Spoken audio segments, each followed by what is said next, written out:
My name is Peter Ale Jokali. I am 53 years old.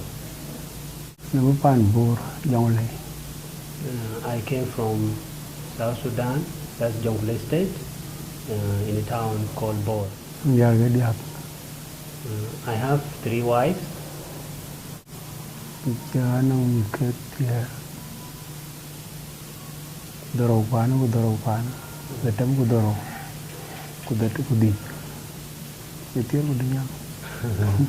He's saying, I have 19 children. That is my first wife. I have 5 children, 4 boys and 1 girl. My second wife have 8 children, in which I am the firstborn. 3 sons and 5 girls. And my third wife has 6 children, 2 boys and 4 girls, making a sum of 19 children.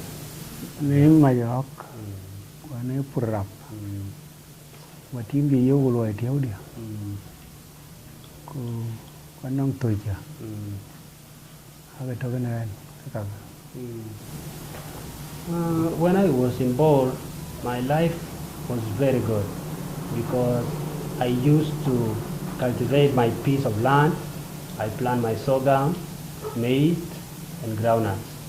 On top of that, I used to rear cattle and goat and sheep. So getting milk was very easy for me. Another thing which I used to do also was I used to go to the forest and cut some trees, posts, build my own hut, and stay in a quiet place, not like where I am now. I'm now living in a tent because of what happened back in my country.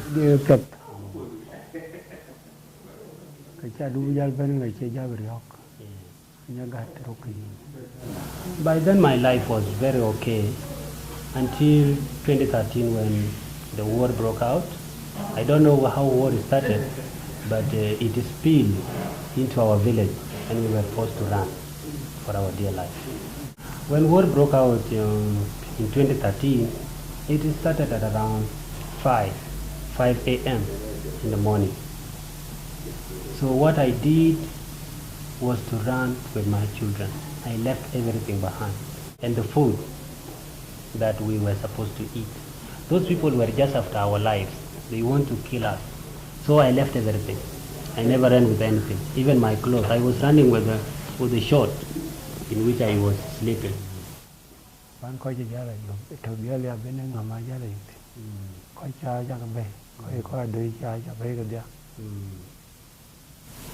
The good thing was, when war broke out, I was living with all my family, my children and my wife.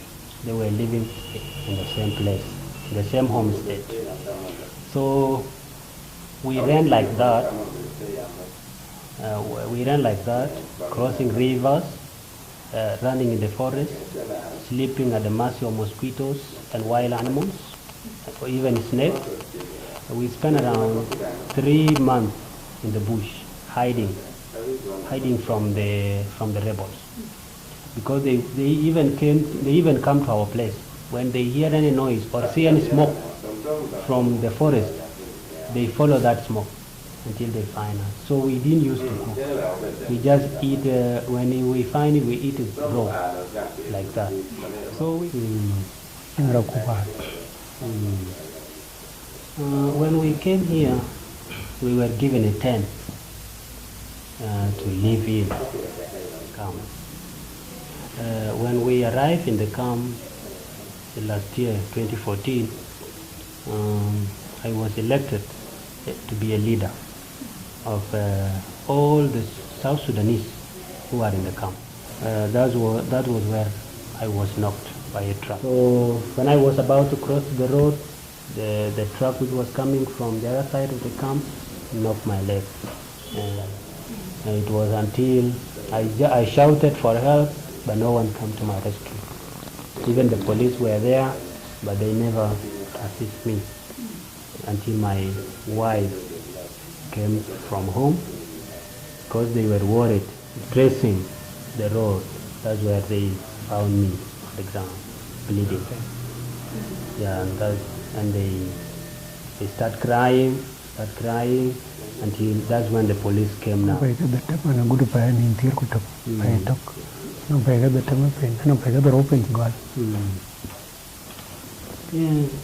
I have stayed in this hospital for a very long time.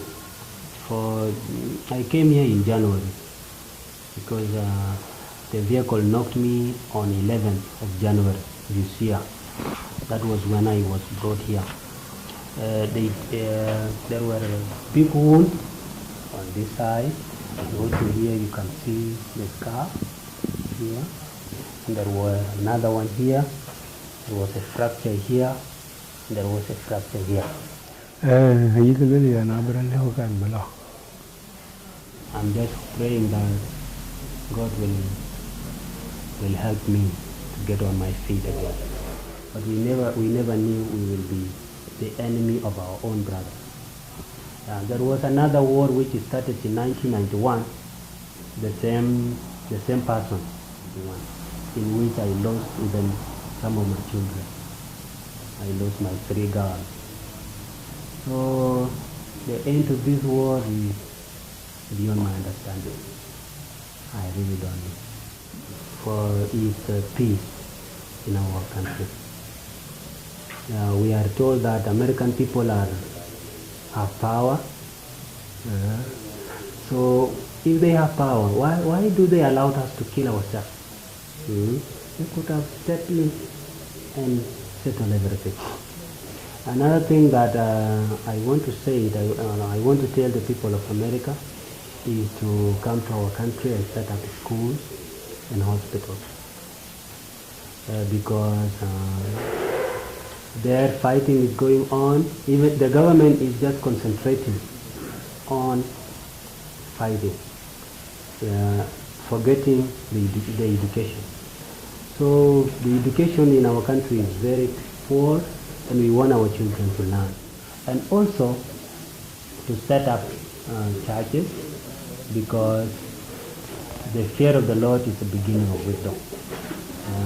So when people in my country learn the doctrine of the church, the rules in the Bible, how people are supposed to live according to the Bible, that's when peace can come to my country.